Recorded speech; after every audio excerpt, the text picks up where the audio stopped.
I used to be fire, burning hot.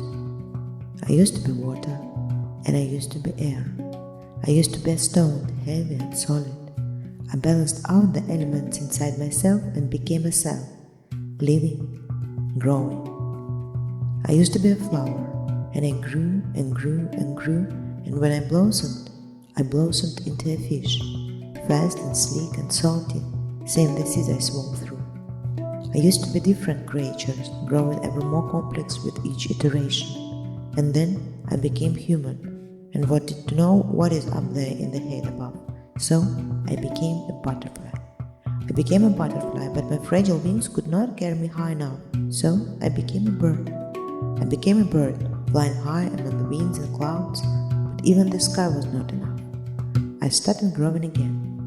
Bigger and bigger, expanding my borders, embracing more, taking in more and more of the world into myself. I became islands, I became mountains, continents even, and I wanted more still.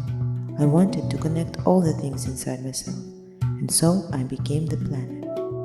And then I became the solar system, and then I became the galaxy, and then I grew and grew and grew until I contained everything.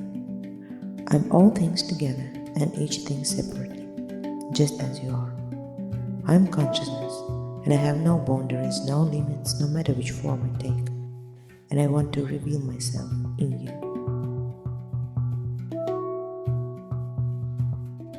Who am I and who are you? When we are born, we start listening to stories about the world, about us, about how things are and how they are not, about what this and that means, what is valuable and what is nothing, what is true and what is false. We get maps and instructions and get on our way, and we do not immediately think to ask where. And so, at some point in our, or is it ours yet, life, we just crash into this question at full tilt and only then see it in front of us. Where am I going? In the beginning, it's the only way to ask yourself this question, but then you realize that the question contains an unknown, unconscious concept. This is the I element. Well, what do you know? Once a chain of unexpected events crashed into my glorious automatic, although then it didn't seem like that at all, like a sharp slap, and the pain shot through all the layers of my being, imprinted this question in my mind. Who am I? It seems impossible even to start looking for an answer, to understand where to dig. But when such a question is posed to oneself, to turn away from the search is even more impossible than to understand where to look for the answer. No matter how angry you get at this accidental release from this cyclicity, no matter how much you invite people who are content with the identification and program they were born with, no matter how much you try to return back to the simple joys of being, in the end, sooner or later, you accept that there is no turning back, and your life will no longer be the same. You start looking for something that you have never faced before, something that you are not sure if even exists, but this unknown, or perhaps non-existing, became now your main value. You have no maps on how to get to this most important thing, but the need to get there is wild, more urgent than any other. Eating, sleeping, and even living in comparison with this is complete nonsense. You can try to get somewhere as much as you like, and you can even get there. But all this is nullified in value if you are not you. In short, without that I, there is no your life, your way, or your decisions.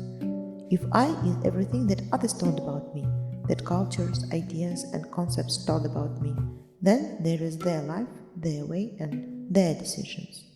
And I am just something like a radio that keeps playing their songs.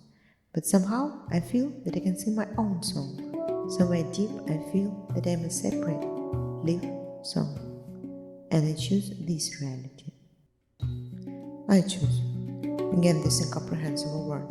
Looks like all other words will keep running into it. There is no choice. We dive into the void. Without safeguards, without guarantees of results, without anything at all. Well, perhaps with fears of uncertainty, of defeat, of madness, and well, what of it, of death? This at least is some kind of stability. This at least is familiar. You find support and tranquility in this awareness, and you jump into the abyss.